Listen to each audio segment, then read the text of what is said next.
Hey, Igni here, and welcome back to Shadowverse. We're going to be playing an Aggro Daria deck, which is a little bit different from the Tempo Daria deck I showed you last time, in that it's a lot more aggressive. It runs 3 Demonic Strikes and cuts all the Fate's hands. And actually, this is the top-ranked Masters deck in Japan. At least that's what I hear. I don't know how accurate that is. But I just thought, let's try it out. And besides, you know, you can't play Fortcraft all the time, even though I'd like to. I thought you guys might be getting tired of Fortcraft, so here we go. We're going to try a different deck. And it really doesn't surprise me, honestly, that a Daria deck is at the top of the Masters ladder, because, let's be honest, she's sort of a problem. We don't know if she's going to be nerfed, or if she's going to... or Side Games is going to just release something in the next expansion that'll deal with Daria, but who knows, in the coming months we'll take a look at, see how that situation develops. But, yeah, like I said, this deck is really aggressive. It goes face, has 3 Demonic Strikes that go face, and has lots of minions that enable it to go face. Do I just do on the Ogler here, meaning I can play it next turn, since I don't really have any good spells in my hand currently. Against OTK Roach, I wonder how we'll fare. We'll just have to see. Sylvan Justice, alright. That card is really good.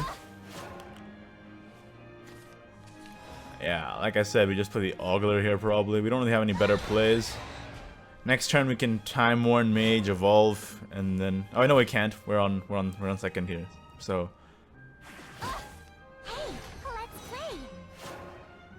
okay. This is fine.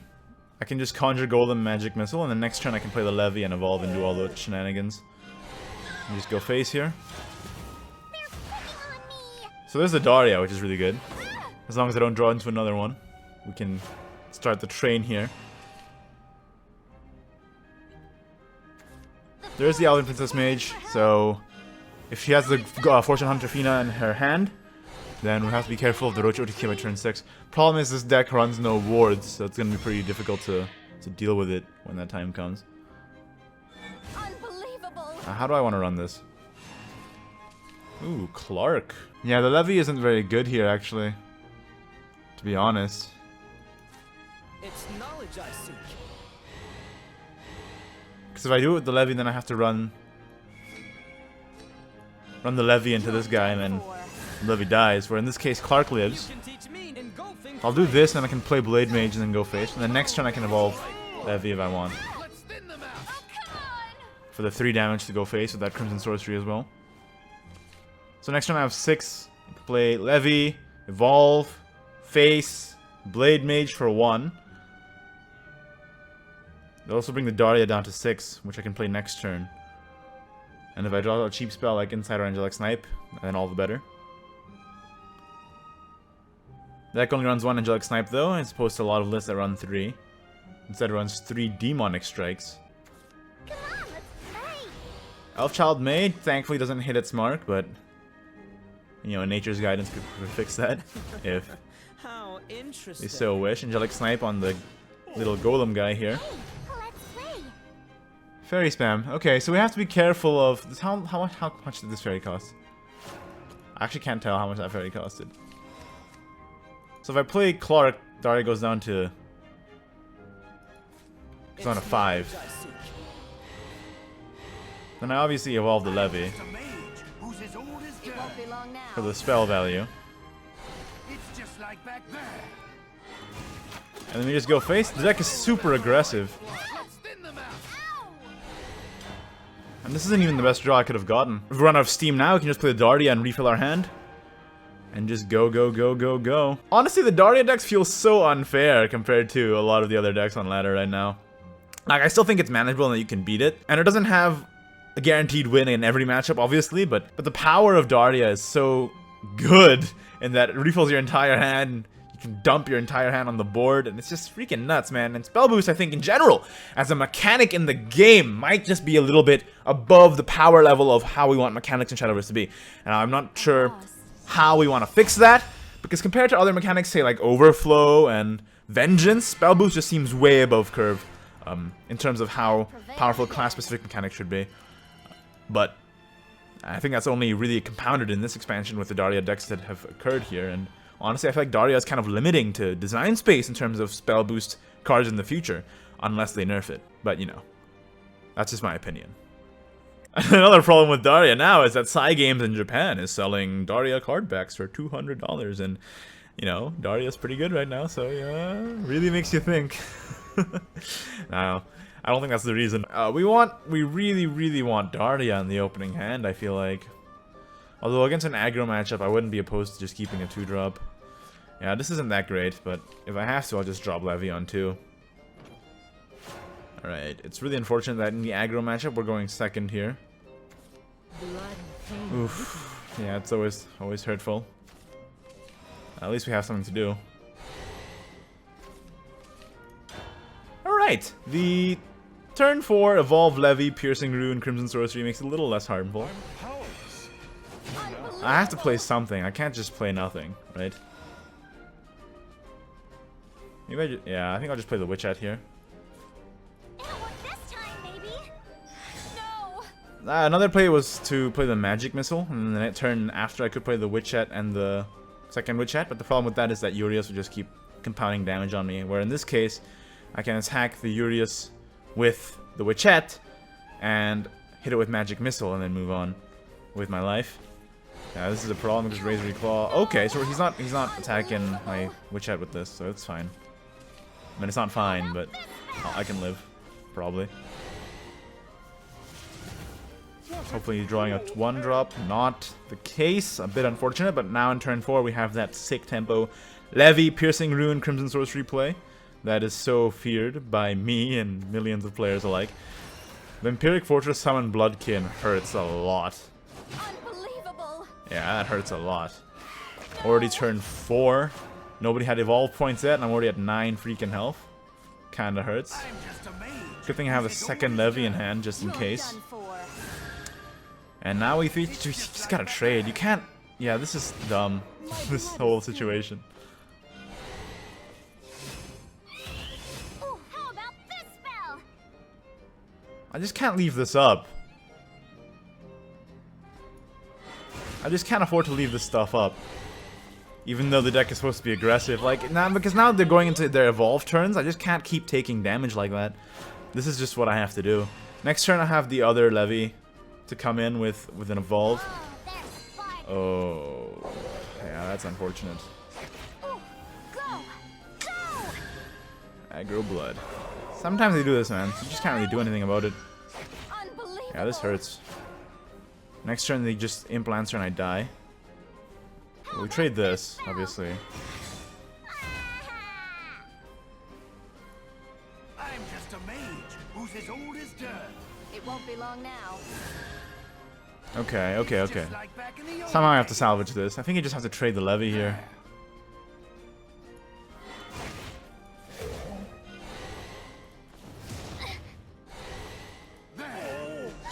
Alright, now we just hope he doesn't have Cursed General or something, and then we don't get blown out. If he has Demonic Storm, we don't die, but it's harmful for us. If he has Imp Lancer, we just lose.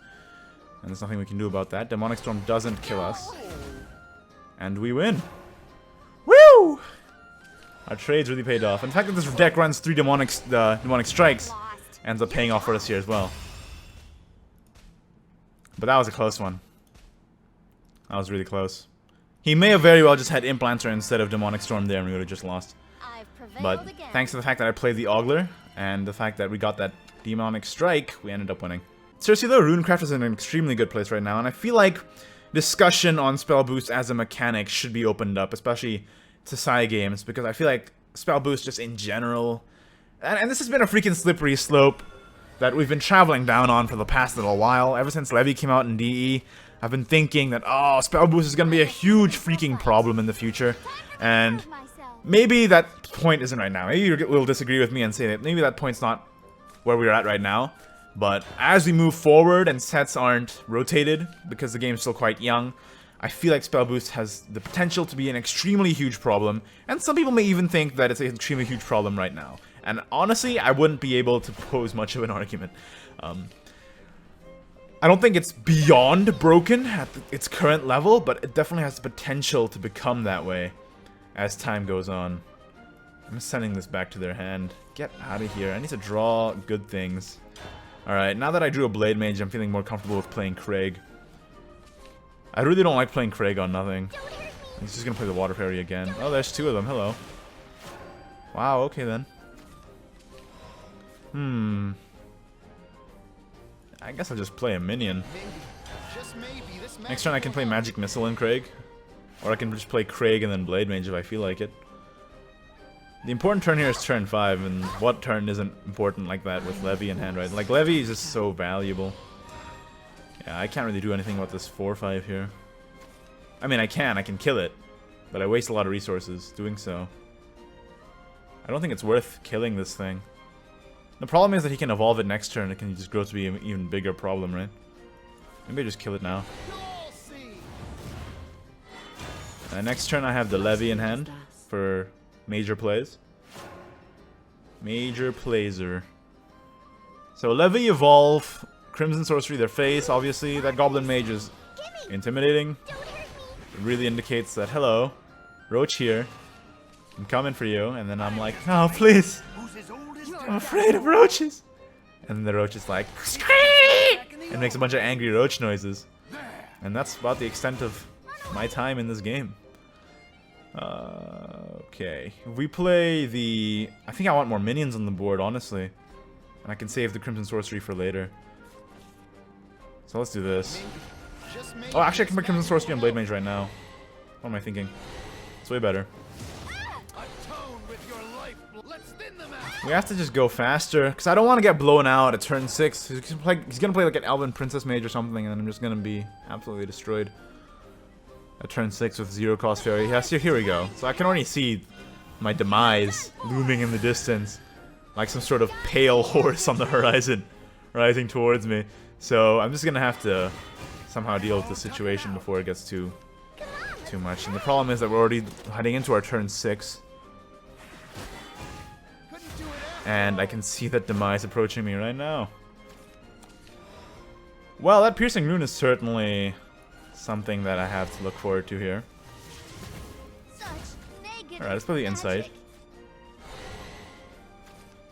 Okay, 2 Piercing Runes. Okay, okay.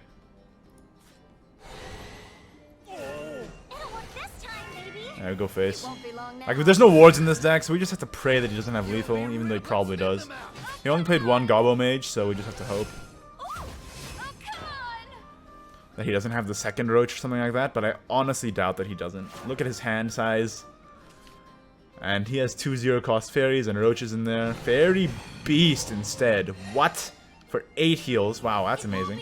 Probably gonna trade this into the Blade Mage here, which leaves him very susceptible to Piercing Rune. Time to head home. And he's playing the fairies right now. Yeah, see, the problem is I can't play Daria here.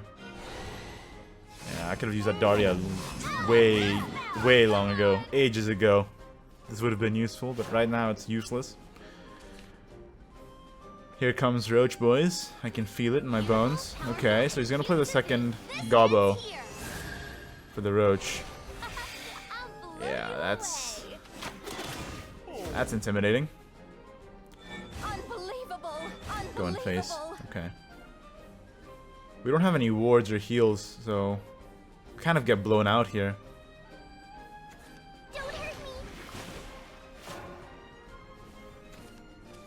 Alright, we just play the Daria here. 3 mana 2/2 is just not worth it right now. Well, I got the second Daria, but it's still not an exemplary hand, and I think he just kills me. If I'm being honest, I think he just kills me here. He has 5, 6, 7, 8 on board, and it really wouldn't surprise me how much he has in hand. Sylvan Justice, just to start things off. He might trade some things in for board space, honestly. Just so that he can play that Roach. Yeah, that's what I'm thinking. That's what I'm talking about. So he's gonna trade some things in. And then he's gonna play Roach for massive damage. So here we go. Gobbo. Fairy. No, so Gobbo, yeah. So Gobbo, Fairy, Roach. Face. Nature's Guidance, Roach. No Nature's Guidance or second Roach. How do I save this? How do I save the day? Let's draw first. I can't win. I have to draw 2 Blade Mages. Did I play 2 Blade Mages in the game already? Played 1, I know that much. So I played... it doesn't even go that far back. I have no other hope than to draw the Blade Mages here. I don't care about this entire hand. I can't not draw the Blade Mage. Yeah, that's not good. GG. You get the bad draws, you just lose with Daria. I mean, that's why like, the deck is kind of unhealthy for the game, I feel. Anyway, that's it. Hopefully, this video can spark some discussion on the mechanic of Spellboost and its power level in comparison to other craft-specific mechanics. Anyway, thanks for watching. Like the video if you did, don't if you didn't, and I'll see you on the next one. Bye-bye.